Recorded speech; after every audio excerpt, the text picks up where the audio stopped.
Did you first meet Rita? Well, I was at school when I first met Rita, primary school. I went to school to St Matthew's with Trisha, and that's how I met Rita.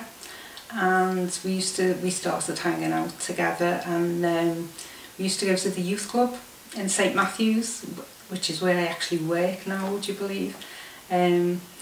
So we used to go there every weekend, and then we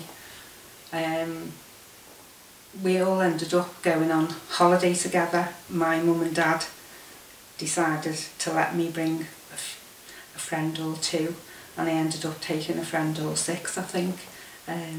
It was a really good holiday in the Isle of Man. You'd have to ask Rita about that one. But yeah, we had some really good times. We used to go for days out on the train. We used to go to Freshfield, big gang of us.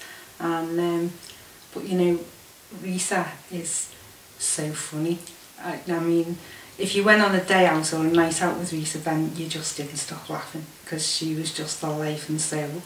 And it was so good to have her as a friend. She's absolutely brilliant.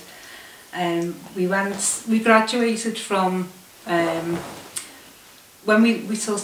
I left primary and went to secondary, then we graduated as we got a bit older from going to youth clubs and things to go into church clubs and clubs in town. And we just, well, John's told you all about how I met him through Rita, and I've never forgiven her. And I think we met through Rita and they met through us, so it's like full circle really, isn't it? Mm-hmm. And so 40 odd years later we're all still together. Mm-hmm. Yeah. But, wow. Can you tell us a little bit about Rita's home life from when she was younger? Oh well, before we used to go out, she lived with a grandmother, Mam, we used to call her, and in the flats in Woodstock Gardens. And if we were going out,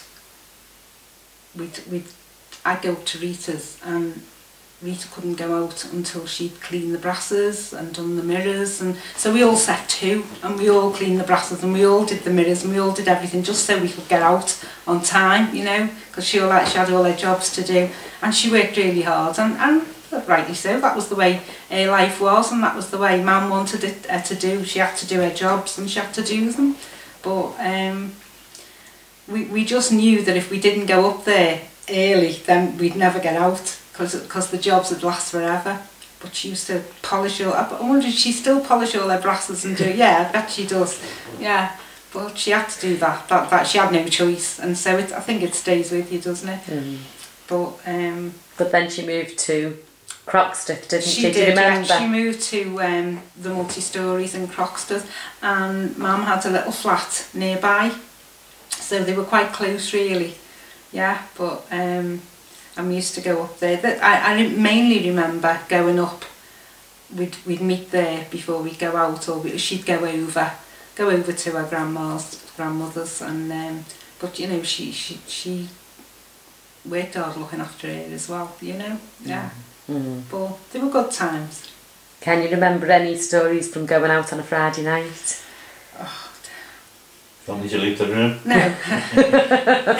No, just not really. Or just overall that we had a ball. We absolutely had a ball. Wherever we went and whatever we did, we'd laugh, and mostly Rita was the cause of it. You know, we just used to have a ball. And it was good to be around at that time, as John said, when it was the 60s and that. It was good fun. Yeah. Can you remember the first time you met Tony? No, I can't actually. He just seemed to be on the scene all the while. You know, he was always around, Tony, wasn't he? He was his mate. He was John's mate, and he was always there. Him and his Hillman and his screwdriver and whatever, banging things. That was funny. You know, I heard that story. What do you remember about Tony when he was younger? Basically, John said it all. I think that's the way he was. I just couldn't add anything to it, to what John said. he wanted to be a millionaire.